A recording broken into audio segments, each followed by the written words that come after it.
Africa Content TV.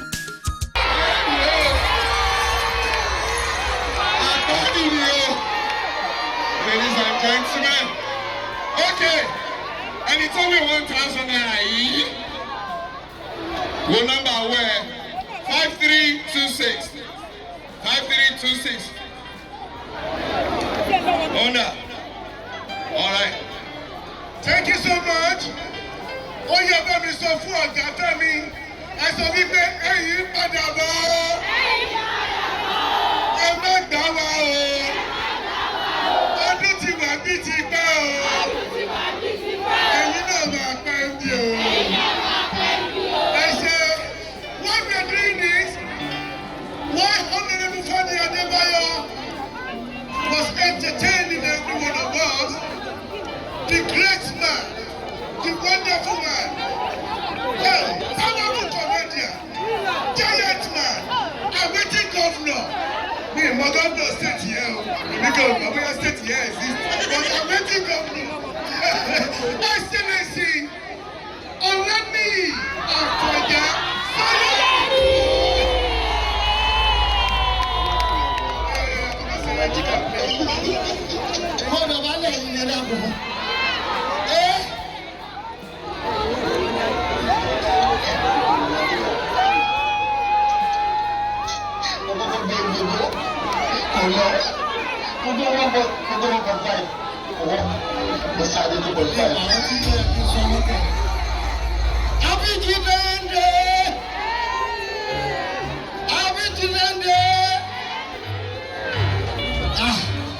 ìwọ Ọlọ́run mo tiẹ̀ ti gbàgbé gbogbo nǹkan pátápátá báyìí ẹ wo ibi tí Ọdúnládé gbé mi lọ. Do you remember my name?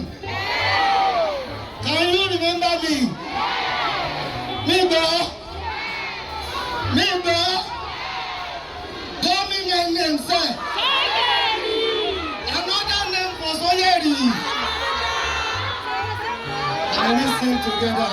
Parents, children, can you sing together? Yes. Can we sing together? Lábẹ́ igi òrombó, ibẹ̀ la gbé ń ṣeré wa. Inú wa dùn, ara wa yá. Lábẹ́ igi òrombó. Ẹ ṣoríire o. I recognize President already. Honorable Femi Adebayo. Ọlọ́run ní jẹ́ parí bíi Sọ́yẹ̀rì ẹ̀ ṣàmì o. Orí ẹ̀ ti pẹ́ tán. Àwọn Tọ́dúnládé ń sún sẹ́yìn ni. Sí tèmi náà. Mọ́sọ̀mọ́sọ̀, wọ́n sọ tẹ̀yìn, wọ́n sọ tiẹ̀ ní bẹ́sẹ̀ bẹ́ẹ̀.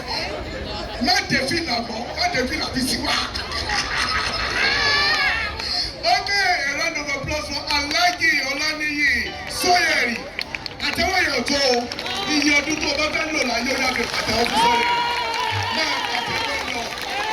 Èwo nínú yín ló ní wò háàtì mọ́? Èwo nínú yín ló ní kò ní dáa fún mi? Èwo nínú yín ló ní wọn ò ní sóríire? Èwo nínú yín ló ní wọn ò ní ga tó gbẹnu sí máìkì? Ògo wọn ní wọ̀kùn lágbára lọ́rùn. Thank you. My friend is here. My wonderful friend, talented friend, professional, filmmaker to the core, raw talent látàyé tó ti pẹ́. Alhaji Lukman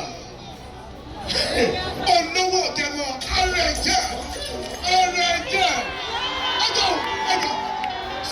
Ta ló lè mí ní kẹrẹ̀jẹ̀ nínú ẹ̀jẹ̀ wà sálẹ̀? Lọ́jọ́ orí ọ̀pẹ́ ọ̀yàwó ní ìfọ̀ṣẹ́ni ọ̀ṣẹ́rẹ̀. Ta ló lè mí ní kẹrẹ̀jẹ̀ nínú ẹ̀jẹ̀ wà náà? Tó o bá ṣe dáadáa máa fún ẹ ní 5,000 naira. Sókèrè ṣé kò gbé ẹ̀gún bẹ́ẹ̀? Mo lè mí ní kẹrẹ̀jẹ̀ nínú ẹ̀jẹ̀ wà ń bí. Fẹ́ẹ́ tó bá ṣe dáadáa máa fẹ́ 500k. Businessman. Okay, Alhaji, about the count. Okay, everybody. tí n bá ní confam ní ẹni àbá ti rèrè confam ní. Tí n bá ní kódè, ẹni kó bà kódè.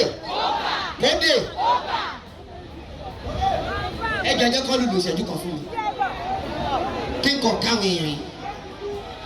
Yá Látìfù làbíyà sáyádé. Yá Látìfù làbíyà. Kése Mọ́dínà, kése Mọ́ká, kése Mọ́dínà, kése Mọ́ká. Ìyá bùkátà. Jòrò jàrá jòrò kátà. Jòrò jàrá jòrò. Látìfù. Jòrò jàrá jòrò. Wàyídì. Jòrò jàrá jòrò. Ọgbà mọ́ra wọn kò ń bẹ̀. Okay, everybody. Thank you very much. God bless you. Thank you. Ọlọ́run kó ṣàánú wa. Ìṣẹ́jú méjì náà ní kí n wá lò kó tó di pé àwọn ọ̀gá mi débi. Mo máa pe àwọn nọ́mbà